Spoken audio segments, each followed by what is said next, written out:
बिस्मिल्लाहिर्रहमानिर्रहीम। ये class 6A-B का ऑनलाइन क्लास सेशन है। चैप्टर नंबर 1 set. Set is a well defined collection of objects. जी सेट एक कलेक्शन होती है ऑब्जेक्ट्स की जो वेल डिफाइन हो। किसी भी चीज़ की कलेक्शन को सेट कहा जा सकता है। सेट का एक नेम होता है जिसे हम हमेशा कैपिटल लेटर से लिखते हैं।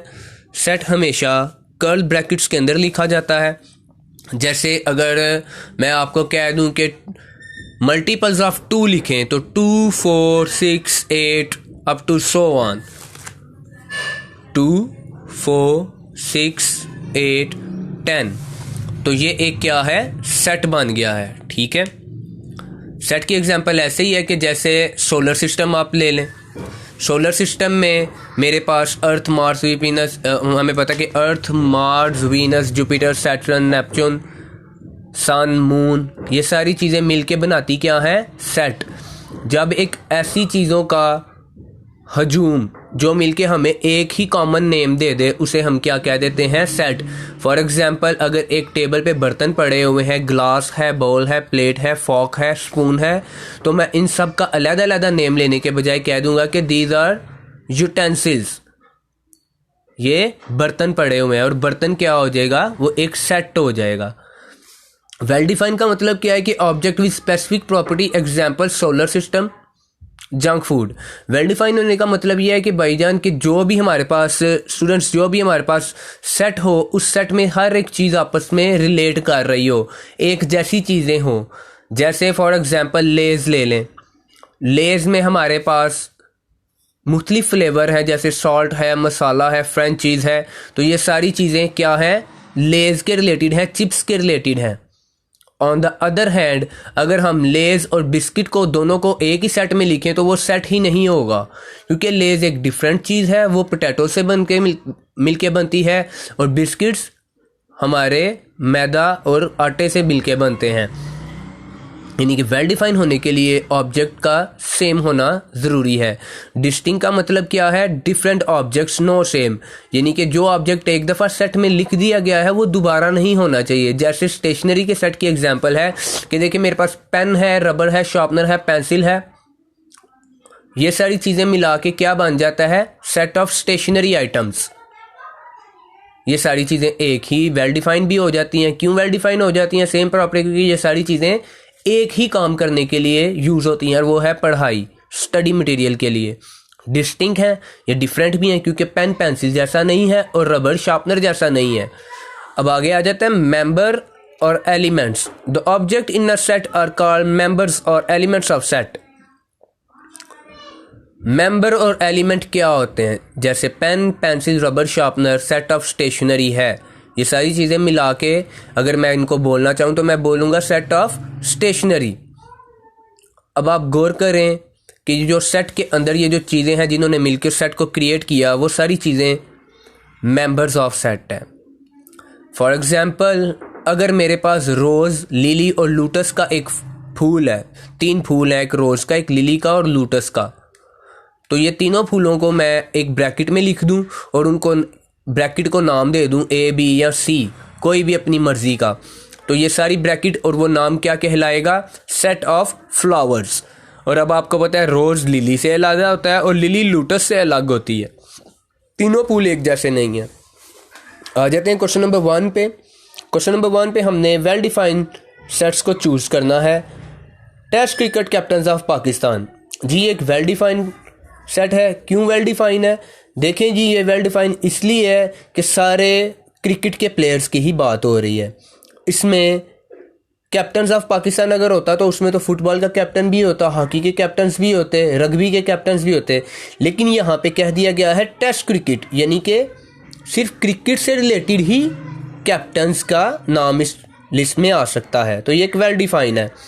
Tasty food items part B में देखें तो ये एक नॉट वेल डिफाइंड ऑब्जेक्ट है। क्यों नॉट वेल डिफाइंड ऑब्जेक्ट है, क्योंकि टेस्टी फूड आइटम्स में जंक फूड भी है, होममेड फूड भी है, चाइनीज़ भी है, इटालियन भी है।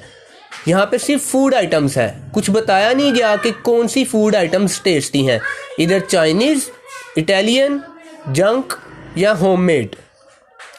हमें क्योंकि प्रॉपर इंफॉर्मेशन नहीं है और ना ही इसलिए हम इसे नॉट वेल डिफाइन कहेंगे। पार्ट सी में देखें मैथ टीचर्स इन स्कूल, ये एक वेल डिफाइंड ऑब्जेक्ट है, क्योंकि अगर आप टीचर्स इन स्कूल कह देते तो टीचर्स इन स्कूल में सारे टीचर्स आ जाते हैं, हर सब्जेक्ट के टीचर्स आ जाते हैं, जिनमें इंग्लिश और मैथ वाले भी आ जाते हैं, उर्दू इस्लामियात SST ईच सब्जेक्ट के टीचर्स आ जाते हैं, और हर टीचर दूसरे टीचर से मुख्तलिफ होता है।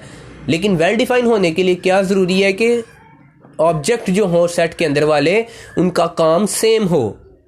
जैसे स्टेशनरी की एग्जांपल दी थी आपको कि पेन, पेंसिल, रबर, शार्पनर, इन सब का एक ही काम है, वो क्या है, स्टडी में हेल्प करना। तो मैथ्स टीचर इन स्कूल एक वेल डिफाइंड ऑब्जेक्ट है, क्योंकि इन टीचर्स का काम क्या है, मैथ को टीच करना। अब आ जाते हैं जी, मूव टू नेक्स्ट पेज। ये आपको सिंबल नज़र आ रहा होगा, सी के दरमियान में एक लाइन है जो ई की तरह लग रही है, इसका मतलब है बिलोंग्स टू। और फिर मैंने वही लाइन सी लगाई है और उसके ऊपर एक स्लैश लगाई है, इसका मतलब है नॉट बिलोंग्स टू। देखिए अगर मेरे पास एक सेट है पी जिसके अंदर है 1 2 3 4 और एक सेट है क्यू ABCD। अब सेट के अंदर वाले जो वर्ड्स होते हैं, जो चीज़ें होती हैं, एलिमेंट्स होते हैं, उनको क्या कहते हैं, मेंबर्स और एलिमेंट्स ऑफ सेट। अब अगर मैंने लिखा है 2-P, हमारे पास एक स्कूल है, एक सेट है, तो इधर हमने बताना है कि सिंबल कौन सा आएगा, बिलोंग्स टू या not belongs to. Belongs to का मतलब ये है कि ये चीज़ सेट में मौजूद है, और नॉट बिलोंग्स टू का मतलब ये है कि ये चीज़ सेट में मौजूद नहीं है। 2-P, तो देखें 2P में है जी, 2 जो है P में मौजूद है, तो यहाँ पे सिंबल आ जाएगा 2 बिलोंग्स टू P। अब A-P हमने चूज करना है कि A P में है कि नहीं। P देखें, P में कहीं भी A नहीं है, तो यहाँ पे आ जाएगा P not belongs to P। अब C पार्ट में देखें G-Q, क्या Q में G है, ABCD नहीं, Q में सिर्फ D तक एलिमेंट्स हैं, तो G क्या है, not belongs to Q। 3-Q हमें चेक करना है कि ये P में, ये Q में है कि नहीं।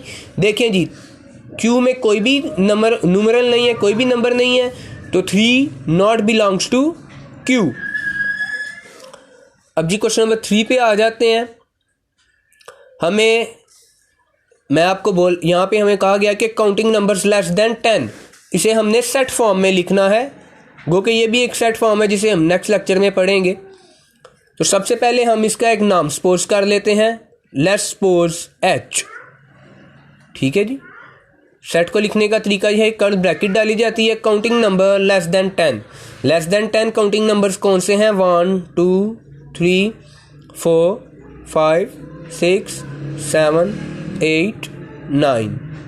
उसने कहा था लेस देन 10, यानी कि 10 से कम वाले, तो ये हमने एक सेट बना दिया।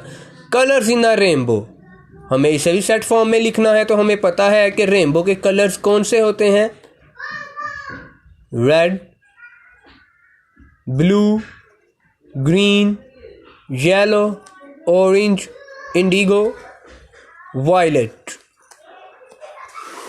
Move to question number 4।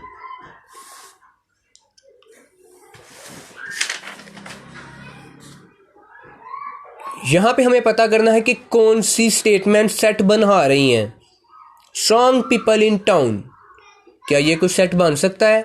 Set बनने के लिए सबसे पहले शर्त ये है कि देखें, पीपल में तो छोटे बच्चे भी आ जाते हैं।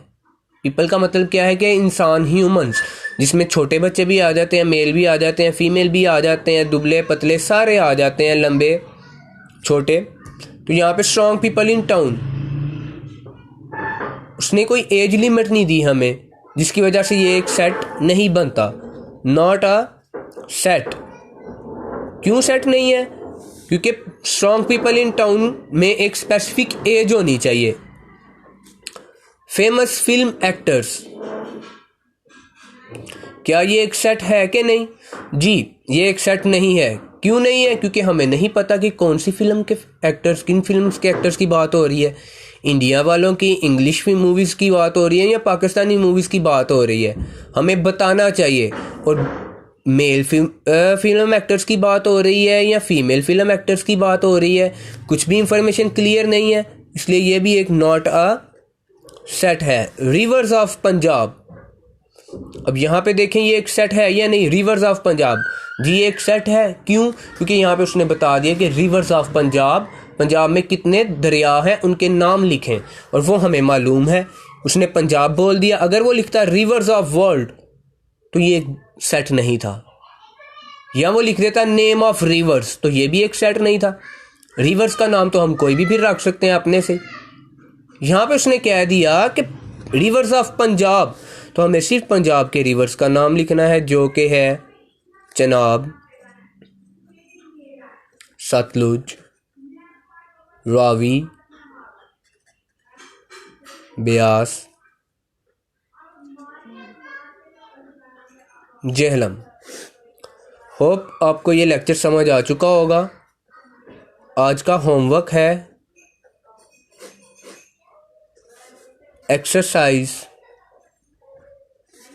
1A complete. Thank you. Okay, अल्लाह हाफिज़।